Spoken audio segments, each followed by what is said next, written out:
highlights on the way. Will Selva's out in the newsroom in Culver City this morning. Will, what's going on?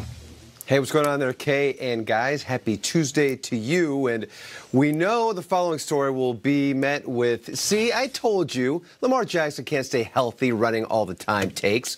But here goes. The Ravens quarterback listed as limited with a quad injury. It should be pointed out that Baltimore did not practice. Head coach John Harbaugh calming the masses by saying the injury occurred during the win against the Bills and is not expected to be serious. Jackson has not missed a game at all this season. It's a short week for Jackson and company as they get ready to take on the Jets on Thursday Night Football. Jackson is 23 yards away from breaking Michael Vick's single-season QB rushing record of 1,039. The Ravens breathing another sigh of relief when it comes to their tight end, Mark Andrews. NFL Network insider Ian Rappaport is reporting Andrews' knee injury is considered minor. According to Ian, Andrews should be okay moving forward. He played just 9 snaps on Sunday and leads the team in receiving yards and touchdowns. The Bucs quarterback Jameis Winston visiting a hand specialist for his thumb injury. Tests revealing, though, there is no risk of further damage to the thumb. The team is optimistic he can close out the season. Winston coming off a performance where he threw for a career-high 456 passing yards. There's also optimism regarding another high-profile quarterback, Patrick Mahomes. His injured throwing hand did not reveal a break, and according to Rap Sheet, the Chiefs believe he'll be able to play with it moving forward. Mahomes is the first QB under 25 years old to win a road game against the Patriots since Minnesota's Dante Culpepper in Week 3, 2000. The Vikings won that game 21-13. That was 3 years before Nathaniel Eugene Lionblood Burleson LLC DDS Jr. PhD TDS. was there. Yes, all of those things. You forgot second boat. PG-13 Yeah, second boat too. That was it. boat. Forgot. Second boat. Fred Smoot. Yes. Not the SS Smoot. All right, Selva, we love you. We'll talk to you in a bit. Guys, we're sitting here and there's only 3 games left in the regular season. Sad, but it's been such a great year. These playoffs are going to be ridiculous. We're in the home stretch, so let's break down the hottest playoff scenarios. It's something we call Believe It or Not. Starting in the AFC, well done. Texans currently sit in the number 4 seed, but Schrags, believe it or not, the Titans are the favorites.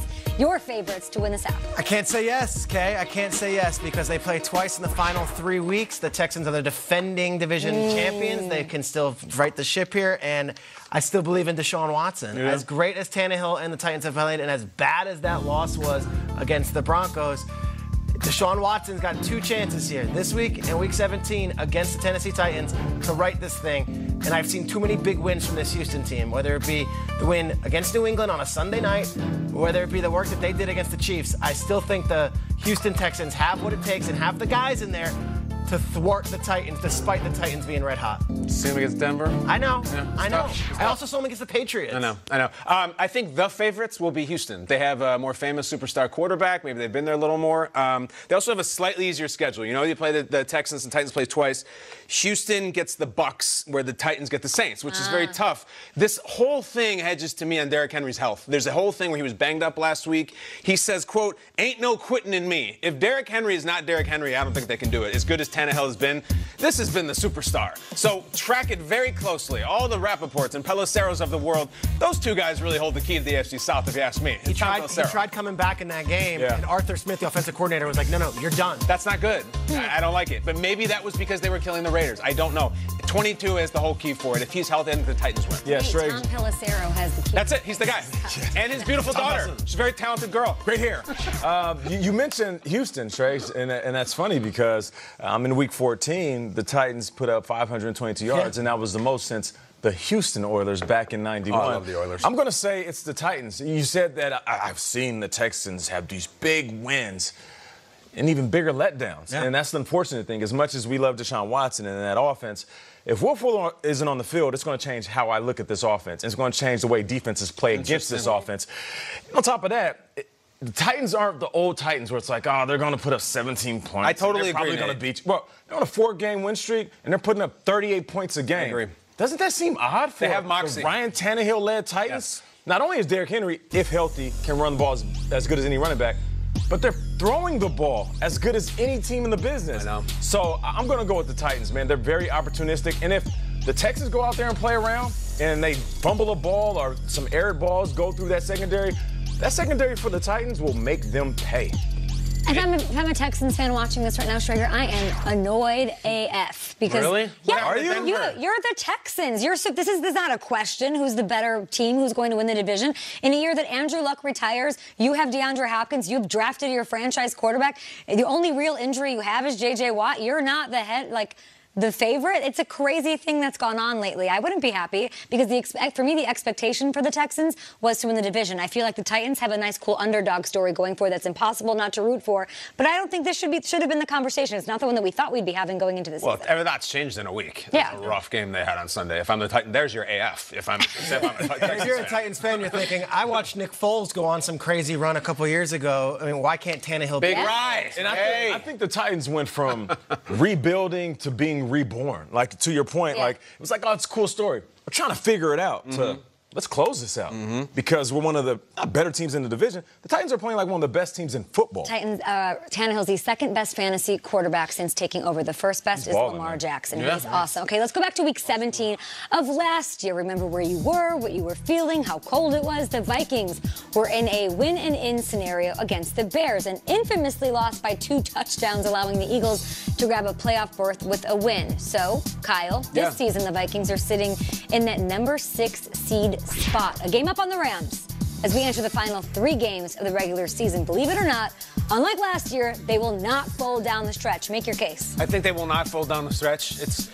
in a lot of ways, it's fun to root for if you're into that type of thing. Kirk Cousins is sort of a caricature. He's an easy guy to make fun of if he doesn't play well. But he's been unbelievable. He's been like the best passing quarterback in all of football this year. I don't think even without Thielen he's been good. And even with Dalvin banged up, guys, I'm here for the drama. I think it would be really compelling if this thing happened objectively. I just don't think they have it in them. I think they have a fantastic quarterback and a fantastic offense that's carrying them. They're going to need a huge collapse, and maybe they'll lose one. I just don't think it's this year. It was a season-long storyline at this table of, will Cousins win a big game? And he did. You know, they beat the Cowboys on Sunday night. Then they had other big wins this season. It all comes down to this Green Bay game. Green Bay is coming to their building, and Cousins is going to be the favorite. Just beat the Packers, and all that stuff goes away. It really does. You get in the playoffs, you're playing playoff football, whether you win or lose, whatever. You go and you beat Aaron Rodgers. That's what we have to see. Do I think they're going to fold? No, I don't think they're going to fold. I think they had their stinker. I think they laid their egg. It was against the Broncos in the first half when they were down 24-0 to a Denver team that was led by Brandon Allen. Yeah. And then they found a way to win that game. I can't see them falling apart. There's too much at stake here, too much for them to just not show up in those games. Yeah, there's conflicting reports that Thielen might be able to play, and then I think a day ago they said that he could miss his 4th straight game. I want to see what happens when Thielen gets back on the field because they're at full strength as well. You mentioned having an injury bug. They got that out the way. Cook is cooking. Yeah. Stephon Diggs is carrying the load. We know what Rudolph is going to do. If Thielen can come back healthy from that hamstring, I don't see these guys folding. There's something different about a lot of teams this year, and there's something different about a lot of players, and Kirk Cousins is one of them. There's something different about it. I want to rapid fire this last one. Are you guys ready? Sure. New England losing 3 of their last 5 games. The offense hasn't been clicking. We've been talking about it all week and really all season long. Brady's passer rating is the worst that it's been since 2003. Believe it or not, quickly, the Patriots offense can still be fixed. Go. Yeah, they got time. It's the Patriots. They were just in the Super Bowl. I'm not going to knock them or their coaching staff. Is there any reinforcements? I don't know. With what they've got out there on the field, I mean, it's not like they were lighting it up in those wins against Dallas and Philly either. I don't see it suddenly being last year's offense at all. I think the hot seat right now, listen, all we're hearing is McVay and Shanahan. Like, Josh McDaniels, we haven't said his name in months, I feel like. This is the original wonderkind. You got Julian Edelman, you have Mohamed Sanu, you have James White, you have Rex Burkhead, you have Sony Michel. You can't get 25 points out of that? I think it can, and I think it will. Not a team that makes excuses. Got to hold everybody to under, 18 points, though, or 7, or under 20 points the rest of the way. More GMFB on the way. We will have your highlights from last night. Hopefully an update.